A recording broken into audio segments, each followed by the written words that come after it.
क्या है इसका सही अर्थ? प्यार तो हमारा राधा कृष्ण के जैसा ही होगा, चाहे हम एक दूसरे की किस्मत में ना हो। एक तरफ सांवले कृष्ण, दूसरी तरफ राधिका गोरी, जैसे एक दूसरे से मिल गए हों चांद चकोरी। मेरे सामने की सीट पर बैठी लड़की ने मुझसे पूछा, हेलो, क्या आपके पास इस मोबाइल की सिम निकालने की पिन है? उसने अपने बैग से एक फ़ोन निकाला।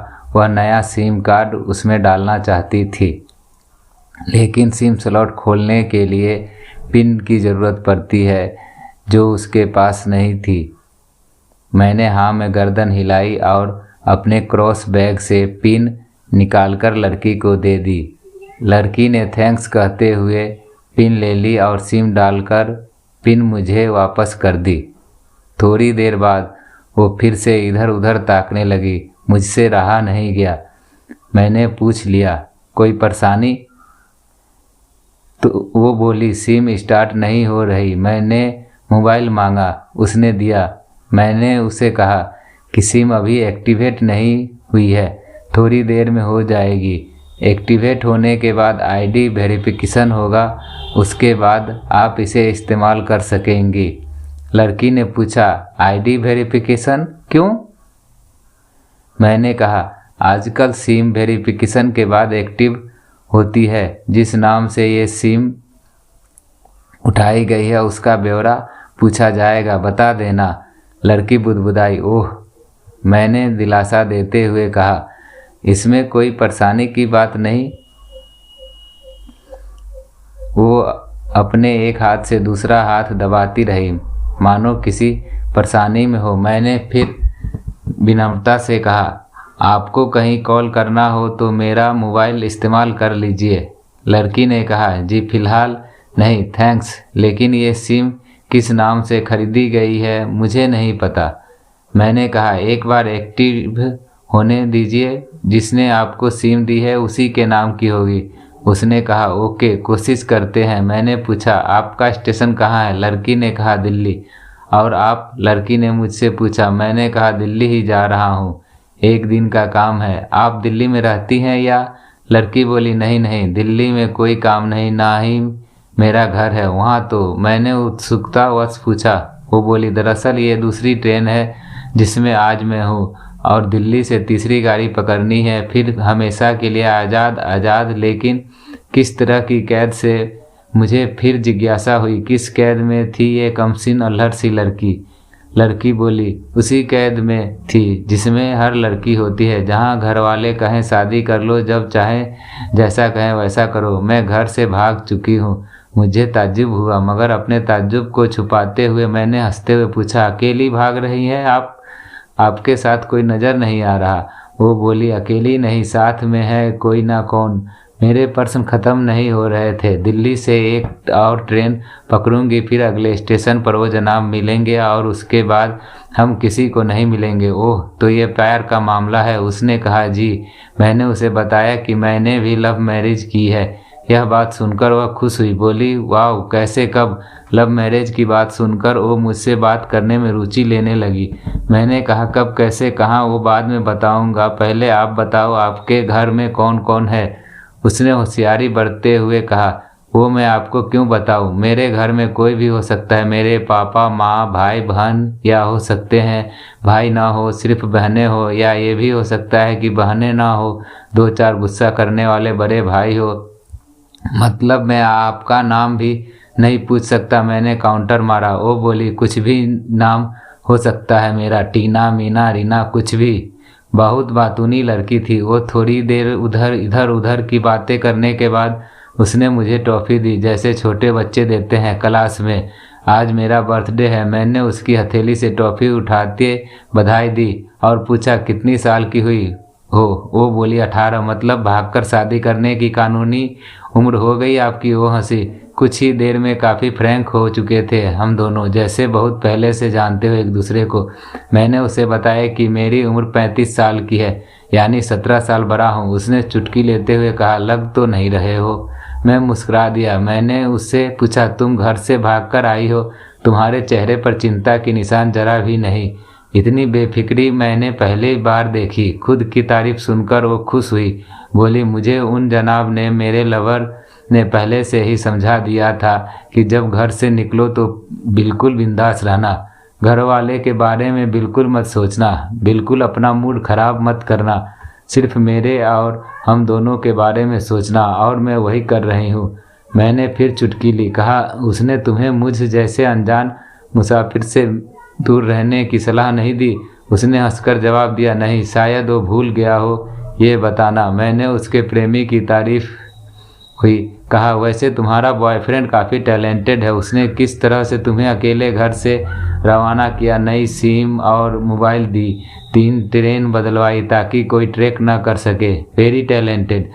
पर्सनल लड़की ने हामी भरी। बोली, बहुत टैलेंटेड है वो, उसके जैसा कोई नहीं। मैंने उसे बताया कि मेरी शादी को 10 साल हुए हैं, एक बेटी है 8 साल की और एक बेटा 1 साल का। यह देखो उनकी तस्वीर मेरे फ़ोन पर। बच्चों की तस्वीर देखकर उसके मुंह से निकल गया, सो क्यूट। मैंने उसे बताया कि ये जब पैदा हुई तब मैं कुवैत में था, एक पेट्रो कंपनी में बहुत अच्छी जॉब थी मेरी, बहुत अच्छी सैलरी थी। फिर कुछ महीनों बाद मैंने वो जॉब छोड़ दी और अपने कस्बे में काम करने लगा। लड़की ने पूछा, जॉब क्यों छोड़ी? मैंने कहा, बच्ची को पहली बार गोद में उठाया तो ऐसा लगा जैसे मेरी दुनिया मेरे हाथों में है। 30 दिन की छुट्टी पर घर आया था, वापस जाना था लेकिन जा ना सका। इधर बच्ची का बचपन खर्च हो रहा था, उधर मैं पूरी दुनिया कमा लूं तब भी घाटे का सौदा है। मेरे 2 टके की नौकरी, बचपन उसका लाखों का। उसने पूछा, क्या बीवी बच्चों को साथ नहीं ले जा सकते थे वहाँ? मैंने कहा, काफ़ी टेक्निकल मामले से गुजरकर एक लंबे समय के बाद रख सकते हैं। उस वक्त ये मुमकिन नहीं था। मुझे दोनों में से एक को चुनना था, आलीशान रहन सहन के साथ नौकरी या फिर परिवार। मैंने परिवार चुना। अपनी बेटी को बड़ा होते देखने के लिए मैं कुवैत वापस गया था, लेकिन अपना इस्तीफा देकर लौट आया। लड़की ने कहा, वेरी इम्प्रेसिव। मैं मुस्कुराकर खिड़की की तरफ देखने लगा। लड़की ने पूछा, अच्छा आपने तो लव मैरिज की थी ना, फिर आप भागकर कहाँ गए, कैसे रहे और कैसे गुजारा वो वक्त?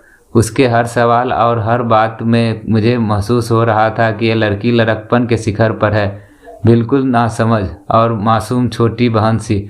मैंने उसे बताया कि हमने भागकर शादी नहीं की, और ये भी कि उसके पापा तो लव मैरिज की थी ना। फिर आप भागकर कहाँ गए, कैसे रहे और कैसे गुजारा वो वक्त? उसके हर सवाल और हर बात में मुझे मासूम हो रहा था कि यह लड़की लड़कपन के शिखर पर है, बिल्कुल नासमझ और मासूम छोटी बहन सी। मैंने उसे बताया कि हमने भागकर शादी की नहीं की, और यह भी कि उसके पापा ने मुझे पहली नज़र में सख्ती से रिजेक्ट कर दिया था। उन्होंने आपको रिजेक्ट क्यों किया? लड़की ने पूछा। मैंने कहा, रिजेक्ट करने का कुछ भी कारण हो सकता है, मेरी जाति, मेरा काम, घर, परिवार, बिल्कुल सही। लड़की ने सहमति दर्ज कराई और आगे पूछा, फिर आपने क्या किया? मैंने कहा, मैंने कुछ नहीं किया। उसके पिता ने रिजेक्ट कर दिया। वहीं से मैंने अपने बारे में अलग से सोचना शुरू कर दिया था। खुशबू ने मुझे कहा कि भाग चलते हैं। मेरी वाइफ का नाम खुशबू है।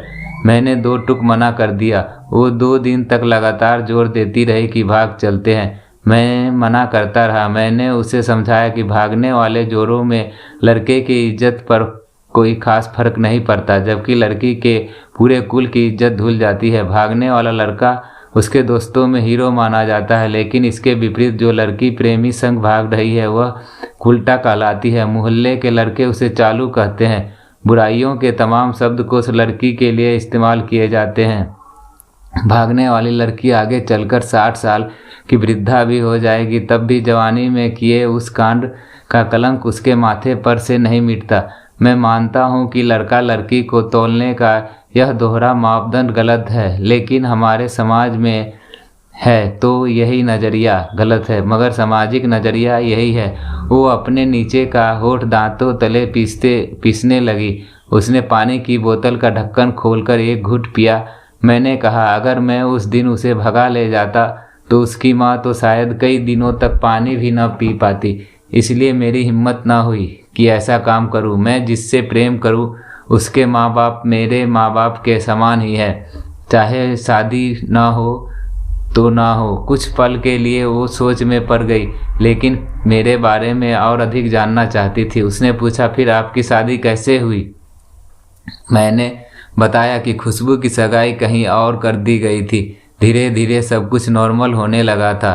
खुशबू उसके मंगेतर की बातें भी होने लगी थी फ़ोन पर, लेकिन जैसे जैसे शादी नज़दीक आने लगी उन लोगों की डिमांड बढ़ने लगी। डिमांड मतलब? लड़की ने पूछा। डिमांड का एक ही मतलब होता है, दहेज। डिमांड परिवार में सबको सोने से बने तोहफे दो, दूल्हे को लग्जरी कार चाहिए, सास और ननद को नेकलेस दो वगैरह वगैरह। बोले, हमारे यहाँ रीत है।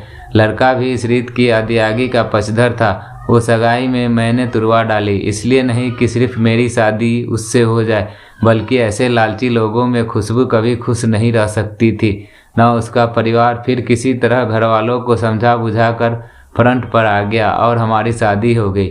यह सब किस्मत की बात है। लड़की बोली, चलो अच्छा हुआ आप मिल गए, वरना वो गलत लोगों में फंस जाती। मैंने कहा, जरूरी नहीं कि माता पिता का फैसला हमेशा सही हो, और ये भी जरूरी नहीं कि प्रेमी जोड़ों की पसंद सही हो। दोनों में से कोई भी गलत या सही हो सकता है। काम की बात यह है कि कौन ज़्यादा वफादार है। लड़की ने फिर से पानी का घूंट लिया और मैंने भी। लड़की ने तर्क दिया कि हमारा फैसला गलत हो जाए तो कोई बात नहीं, हमें ग्लानि नहीं होनी चाहिए। मैंने कहा, फैसला ऐसा हो जो दोनों का हो, बच्चों और माता पिता दोनों की सहमति हो, सबसे सही है। बुरा मत मानना। मैं कहना चाहूँगा कि तुम्हारा फैसला तुम दोनों का है, जिसमें तुम्हारे पेरेंट्स शामिल नहीं। ना ही तुम्हें इसका असली मतलब पता है। अभी उसने पूछा, क्या है इसका सही अर्थ? मैंने कहा, तुम इश्क में हो। तुम अपना सब कुछ छोड़कर चली आई, ये सच्चा इश्क है। तुमने दिमाग पर जोर नहीं दिया, ये इश्क है। फायदा नुकसान नहीं सोचा, ये इश्क है। तुम्हारा दिमाग दुनियादारी के फितूर से बिल्कुल खाली था। उस खाली जगह में इश्क का फितूर भर दिया गया। जिन जनाब ने इश्क को भरा, क्या वो इश्क में नहीं है? नहीं, तुम जिसके साथ जा रही हो वो इश्क में भी नहीं है, बल्कि होशियारी गिरी हीरोगिरी में है। जो इश्क में होता है वो इतनी प्लानिंग नहीं कर पाता, 3 ट्रेन नहीं बदलवा पाता, उसका दिमाग इतना काम ही नहीं कर पाता।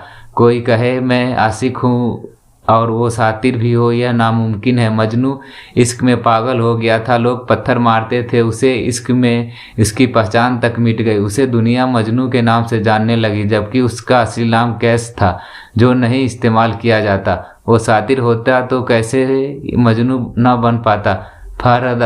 फहराद ने सीढ़ी के लिए पहाड़ों को खोदकर नहर, इश्क में पागल हो गया था। लोग पत्थर मारते थे उसे, इश्क में उसकी पहचान तक मिट गई। उसे दुनिया मजनू के नाम से जानती है, जबकि इसका असली नाम कैस था, जो नहीं इस्तेमाल किया जाता। वह सातिर होते तो कैसे मजनू न बन पाता।